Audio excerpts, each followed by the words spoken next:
Hi, welcome to the All Things LGBTQ interview show, where we interview LGBTQ guests who are making important contributions to our communities.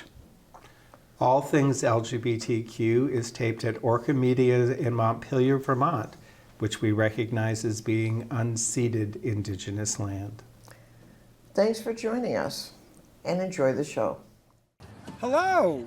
We are on location for this interview show. We're at the Queer Arts Festival, the summer event being held in Websterville, Vermont. And hopefully soon we'll be talking with some of the participants and vendors about their experience here today, why this is an important event, and why we need to continue to create events such as this. So sit back, relax, and who knows, maybe you'll see yourself. So if you could just introduce who you are and who you're here on behalf of today. Yeah, of course. My name is Rachel, they, them. I work at Migrant Justice. We are a grassroots human rights organization founded and led by immigrant workers here in Vermont. Historically, mostly dairy workers, but the community is growing and changing. So our members are in other industries now as well, like construction, hospitality, that sort of thing. So why was it important for Migrant Justice to have a presence at a queer arts festival? Yeah. I think it connects to collective liberation, right? Many of the workers are queer and trans.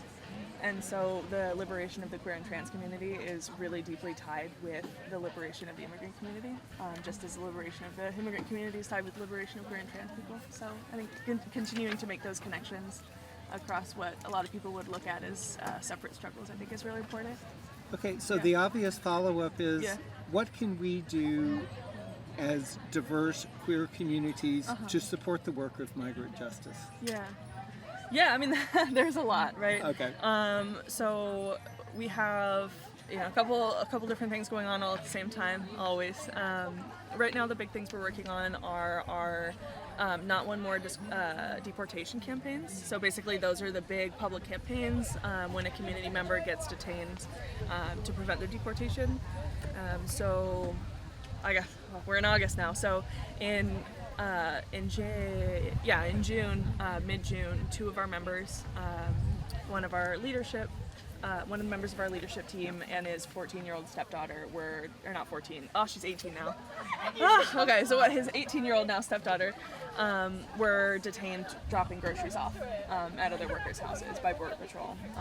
And it was a pretty violent detention. They shattered the window and dragged them out of the car. And we were able to mobilize the community, both allies and workers, and got them both out, which was a huge success, right? And that wouldn't have happened without the support of the broader community.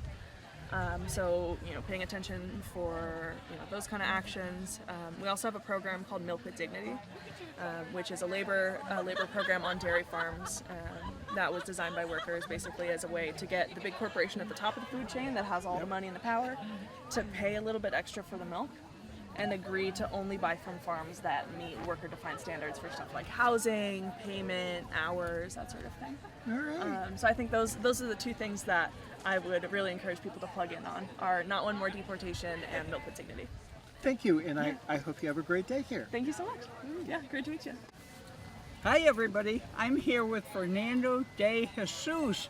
Welcome, Fernando. Thank you for having me. We're still at the Queer Arts Festival, having a great time. It's a beautiful day. And Fernando and his friend Nicole are here, and he's been willing to sit for an interview, so welcome. Thank you.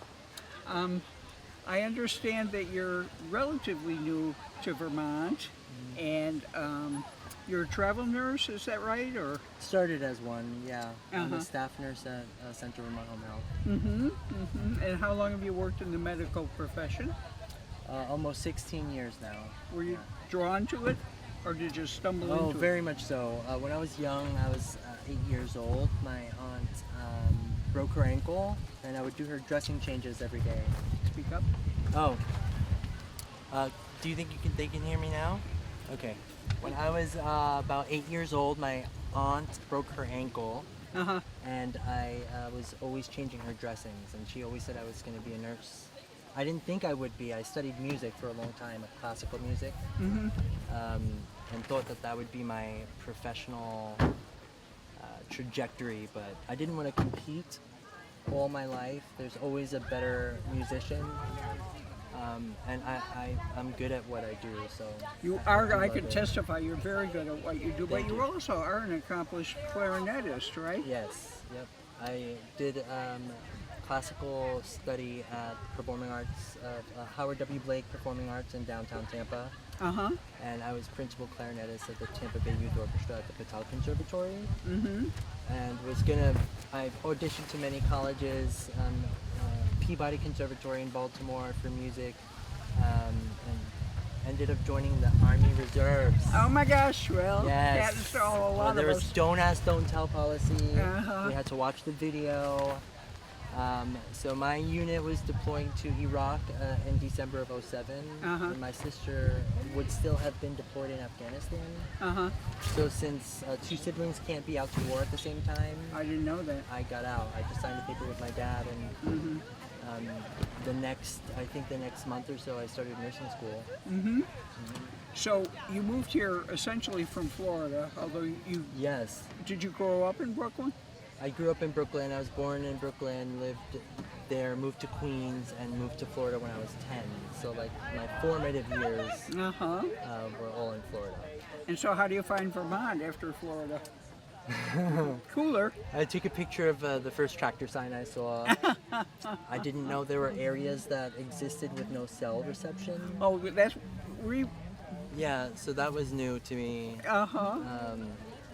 It was scary almost, you know, how am I going to call you? You know, are there Oh, I pay know. phones? Do I need change in my pocket? You know, I know. You know, getting stuck in snowmobile trails. It's very interesting. But I learned how to snowboard, Great. so that kept me Great. up here for a long time. Well, it's been really good talking to you, Fernando, and I hope Thank you'll you. come on the show again for a Yeah, longer anytime. interview. I'm happy. And I to hope see you both enjoy the fair. Thank you. Take care. It was so good to see you. And we're still at the Queer Crafts Festival, and we have props. And who might we thank for these props? My name is Sarah Pilzer. And you're a volunteer here. I am. I'm in charge of the Build Your Own Parade prop stand and also coordinating the midday parade that we'll be having. And how is the parade going to happen? And where are we going? We are going to parade from the entrance of the festival, from right here, down through all of the vendor booths, around, and then back up to the truck stage. It's going to be led by our very own Brass Balagan, the activist street band from Vermont, central Vermont and Burlington area that I play in. And we will be leading anybody, all vendors, participants, volunteers, anybody who wants to join the parade is welcome. And to make it more festive, I have brought some craft supplies for people to make their own pinwheels and ribbon sticks and anything else that their imagination comes up with, just to bring the joy and the fun. Absolutely. So why was it important to be here today? Or why is it important that today is happening?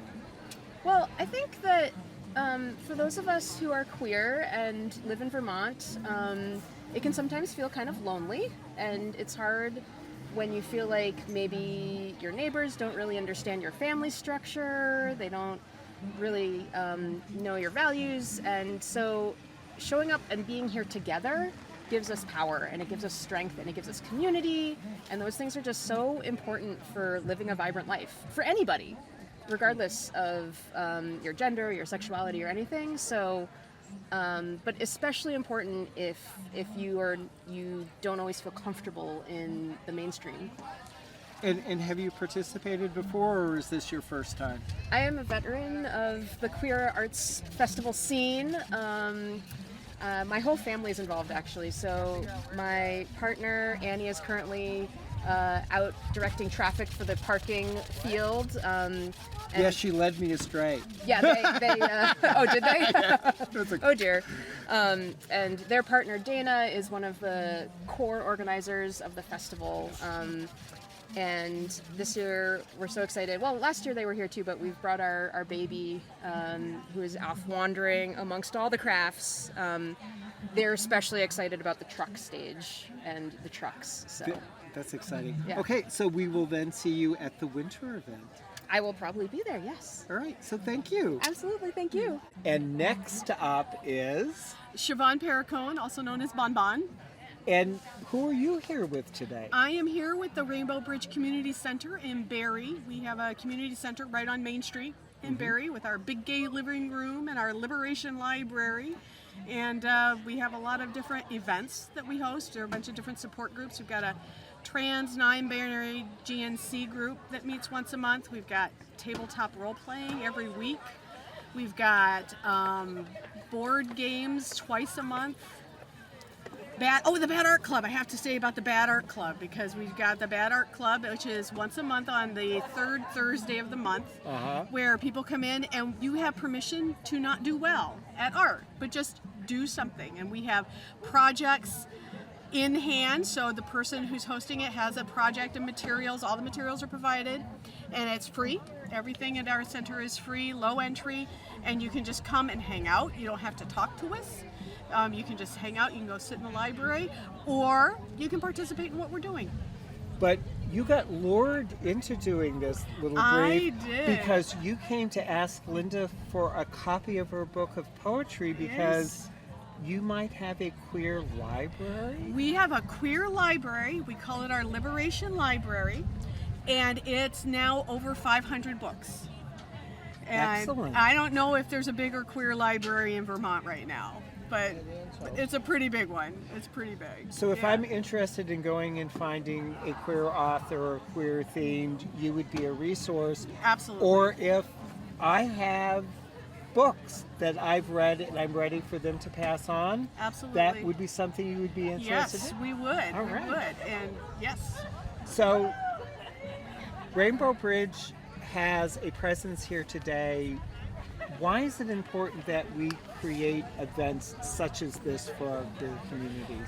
Well, we need to not feel alone, for one thing. It is very isolating. Like another thing that we try to do is bring elders in. We've got an elder coffee clutch that meets regularly.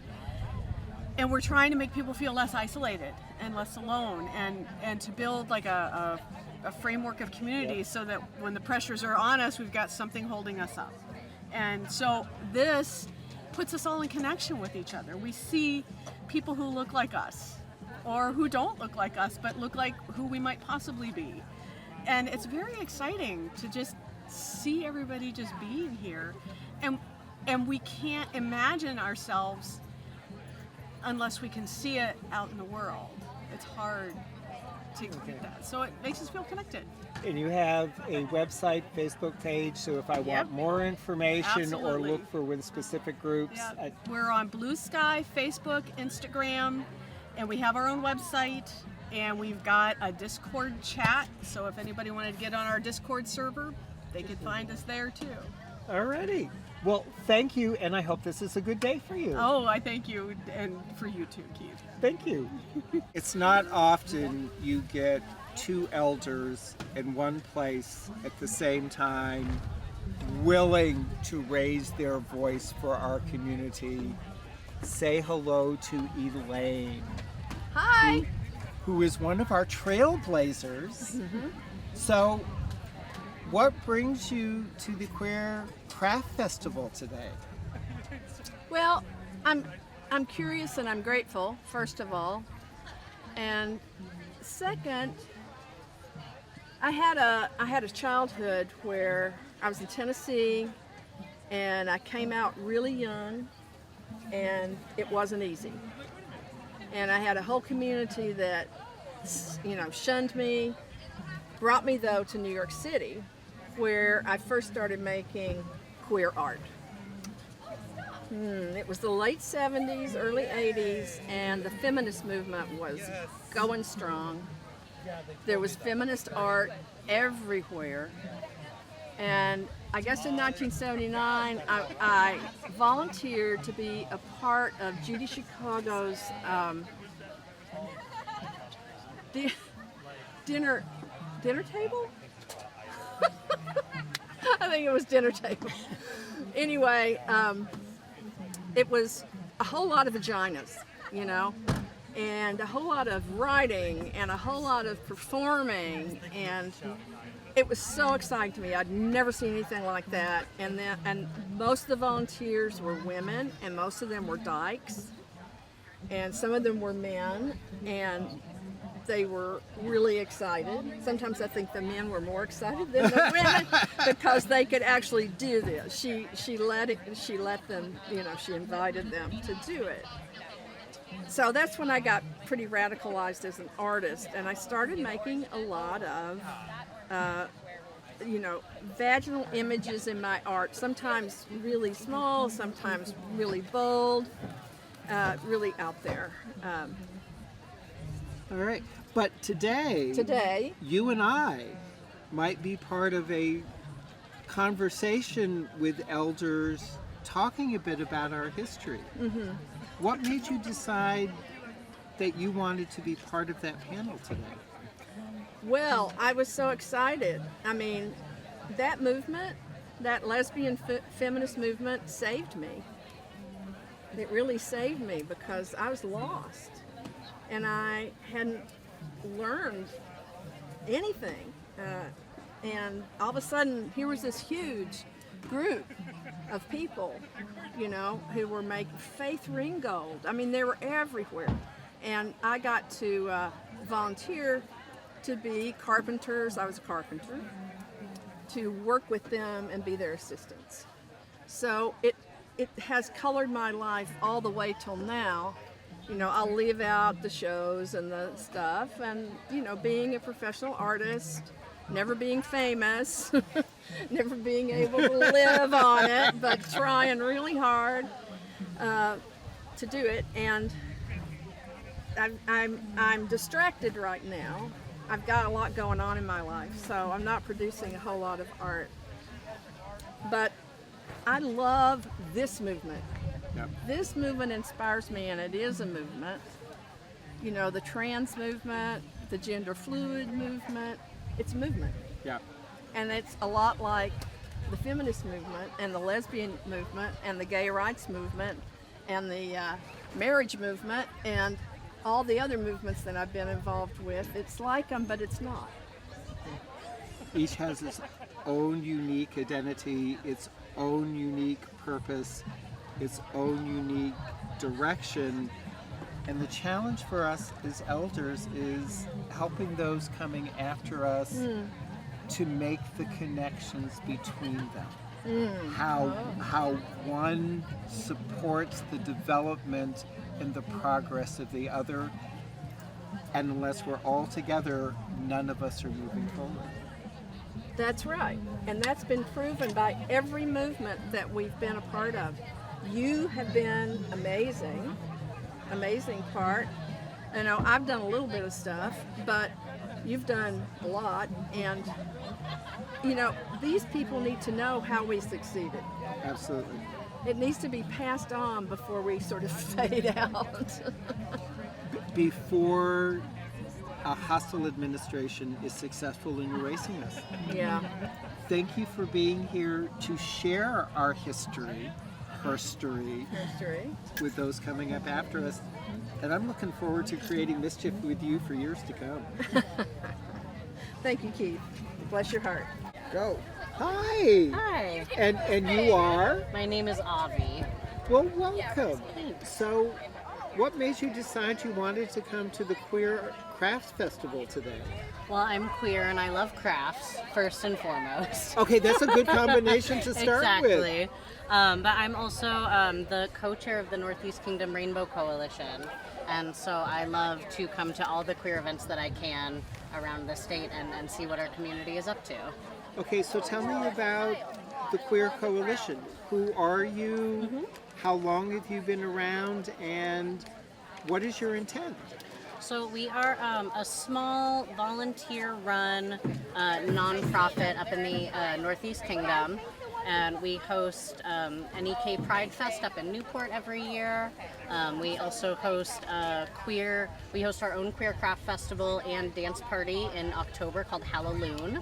Ooh, And okay. we run a couple other programs like a peer support program, and we just started our Wings Gender Affirming Micro Grants, offering small grants for gender affirming treatment and clothing, haircuts, that sort of thing to folks living in the NEK. Oh, that sounds wonderful.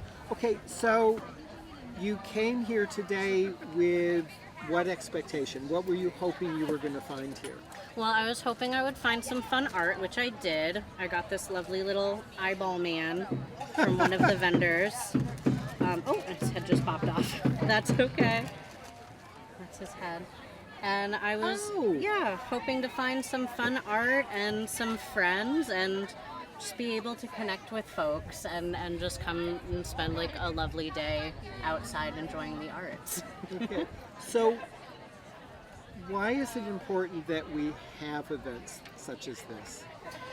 Well, Vermont is so, the community in Vermont can be so disparate because it's so rural, so spread apart, and having events like this where we're all able to come together in the same space and experience joy, I think is just so important to the resiliency of the community and just to the mood in general. Everybody needs to have joy. Everybody needs to be able to come together and party with the people that they feel closest to, the people in their circles, in their community.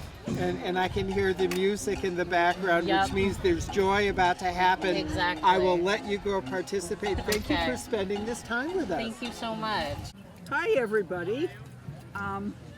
We're here with a guest. Tell us your name and what brings you to the Queer Crafts Fair. Yes, so hi, my name is Paula, and I'm here today with my partner, and we together support LGBTQ people, issues, events, organizations to the best of our ability, and I have to say that this is a really terrific event.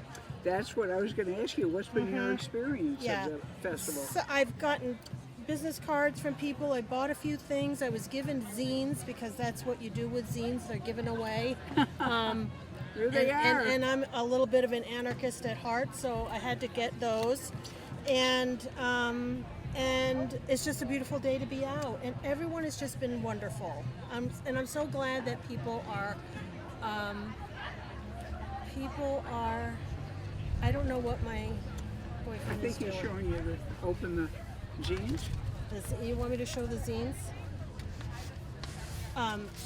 Okay, so y'all need to know about this. I just learned about this today. This is only found in print because it is so it's so rife with political content. And you can't find it online. You can't find it in stores.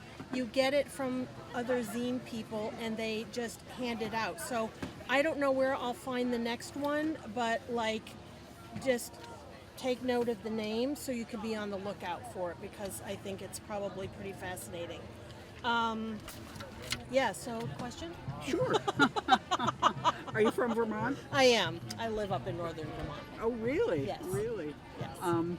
And have you been to the Crafts Festival before? No. It's our first time too. It's really a delightful experience. It is. Isn't it? It's totally lovely. I will definitely come again. I think there are so many creative people here, which I Great. love. Well, thank you. Thanks You're for stopping very by. welcome. We enjoyed talking with you. Well, thank you for the opportunity. I'm here with Jonathan Elwell, who's representing the organization Free Her. Welcome, Jonathan. Thank you. Thanks for talking with us. Yeah. Tell us a little about Free Her, if you would. Sure. Yeah. So Free Her organizes in Vermont around incarceration and around supporting people who are incarcerated. So we're an abolitionist organization, and we really popped up in Vermont a couple years ago, really in response to the state's proposal for a new women's prison, which right now what they're proposing is to spend $97 million on a new prison, which they've got 2 potential sites in Essex, outside of Burlington. And yeah, we're really clear, in our condemnation of that proposal that that's not what people need to be safe and to be well. And so what we're advocating for instead is spending that money on the things that people actually do need, that keep people safe in their communities. And at the same time, right, we recognize that regardless of what happens with that proposal, there are people inside who are being failed by the system right now. And so we're also trying to build up our capacity to support people inside, and that, can come in a variety of different ways. That looks like monetary donations, so we raise money to put on people's commissary accounts so they can meet their needs in different ways. And we're also, doing different things to try to build up our capacity to organize with people inside. And we've done a couple rounds of surveys and of letter writing to try to build those relationships and get a sense of what do people need, how can we help. Do you have a book system? Do you have a book donation? Yeah, so people can donate books. We can't send used books directly to individuals based on the rules of the system, but we can collect used books that are then donated to the prison and go into the library that people can then access there. So yeah, we can collect books. Do you lobby at the State House, or what's your direct action? We see you at many events around town. Yeah, so we definitely have a presence in the State House, during the legislature when they're discussing issues related to incarceration, and definitely, related to the new prison proposal. But also so much of our work really is base building, and doing political education around incarceration in Vermont, because there's not a lot of kind of collective knowledge out there around what does the prison system look like, where are people incarcerated in Vermont, and how can we do more to support people who are inside. So really, trying to do that movement building work too. What's their rationale for building another prison? So the proposal is kind of based on this idea that Chittenden Regional Correctional Facility, which is Vermont's one women's prison in South Burlington, is not an adequate, safe place to hold people. That there are like infrastructural issues with the building, which there definitely are. Yeah. And that, in order to kind of alleviate that, we need to build a new prison where we will have room for programming, we will have room for services, all these different things that, will allow rehabilitation that just can't happen in CRCF. So that's kind of the rationale from the people who support a new prison. However, when you actually look at what happened and how CRCF came to be, it was built in the 70s with the exact same reasoning, saying that previous prisons, they're just warehousing people. What we really need is this place with space for programming, where we can do, substance use treatment, and we can have job training and all these different things. And then, look where that got us today. So we totally agree, CRCF is not a place where people should be held. But what we're arguing for is to let those people out, largely, right? Early in the pandemic, we did that. We spent more money on housing, on healthcare, on food. People had what they need. And because of the public health crisis, the state let more and more people out than they ever had before, and the population really dropped. And so we know we can do it, right? We've gotten kind of partway there, and we need to reinvest in that. That's really what we're arguing for, and especially in light of the fact that there are only, I believe the most recent figure was 13 people at CRCF with a sentence of over 5 years. Really? So why are we building, a prison with space for 150 people when we have such a small population of people with these long sentences? That's really ominous, isn't it? Yeah. What's the progress of your struggle? Yeah, so I think, we're out here, we're building connections, we're building relationships, which is really great, right? We're going, growing stronger every day. And in terms of the proposal for a new prison, where that's at, is that, there are 2 sites in Essex where the state has gone to the Essex Planning Commission and asked for a zoning change that would allow them to potentially build on those sites. If they do get that, then they would have to go to the select board, get approval, and the development review board. There are these different municipal steps, but right now they haven't gotten, the yes from the planning commission that they're seeking. And I think, those meetings have been happening for about a year at this point. And for folks that have been there, you will have seen that I think the Planning Commission is in many ways kind of not satisfied with the state's answers so far. And there are, a couple very vocal voices supporting the proposal. But so many people speaking up against it. And so, yeah, we feel confident that, you know, at these different institutional kind of hurdles, you know, we're putting up a fight and we'll be able to stop it. But again, in the midst of that, you know, not losing sight of the people who are inside right now and doing our best to support them. What can we do to help? Yeah, so get involved, get in touch with us. Yeah, we're on Instagram. We have an email list. We're at lots of different events like these. You know, and yeah, we always need you know, more people to have these conversations with folks in their communities about, you know, the cost of incarceration in Vermont. And yeah, the more people that are involved in our movement, then, you know, the more we grow our capacity to support people and to keep each other safe. Because ultimately that's, you know, what's going to make these systems obsolete. Jonathan Elwell, thank you very much for joining us. This was great, very informative. Thank you. Thanks for being here. I'm here with Meg Tamulonis. Welcome. Thank you very We've been much. wanting to have you on the show for a long time because you are a noted archivist and historian. I love your description of the queer community. What brings you to the Queer Arts Festival? Well, first, the Queer Arts Festival. In itself. That's the main thing. We like going to the one that's in the wintertime, and I haven't been able to make it to the summer one yet. So I really love the work of the organizers. I think what they do is amazing. The other thing is, I actually did do a presentation on the Queer Archives with a couple of colleagues and just this morning, and it was a lot of fun. And where can we see that? Is it recorded? I don't think it is recorded. Oh, it was no. not, even though we care about documentation, it was not documented. Well, Queer Archives are so important. How did you get involved with them? I think I just really care about history, and when I was exploring my own identity, I really sought out those shelves of history and fiction that allowed me to sort of think about what it would be like to be queer. So I always like looking at what happened in the past really helps me understand what's going on now. I hope. Oh, I'm sure. You know, and there is a great renaissance or revival of queer archivists, I believe. Are you connected nationally? I know there's the Lesbian History Archives, and there are other organizations. There's some amazing ones in San Francisco and San Diego. Florida actually has some good queer archives and museums. New York City does as well, Chicago. I do have some connections, and I have been lucky enough to go to queer archive conferences to talk about the Vermont Queer Archives too, because people are interested in what's going on in what they consider the smaller states. So it's a lot of fun to do that, and because the Queer Archives have done projects on arts projects with artists and stuff like that. So we're trying to do different things too with the archives. Where are you located? At the Pride Center of Vermont, right in Burlington. Oh, there. And the Pride Center has a great library too, if I'm not mistaken. It does. It does. And how long have you been doing it? 26 years. Oh Ever my since gosh. when I first moved to Burlington, I walked by a group of cute queer people selling cupcakes, and they were the founders. They were starting the Pride Center, what was then known as the RU12 Community Center, and ever since then, it's been history. That's great. Well, Meg, thank you for all your important work, and thanks for stopping in today. Thank you. Thanks for everything that you do. It's fun.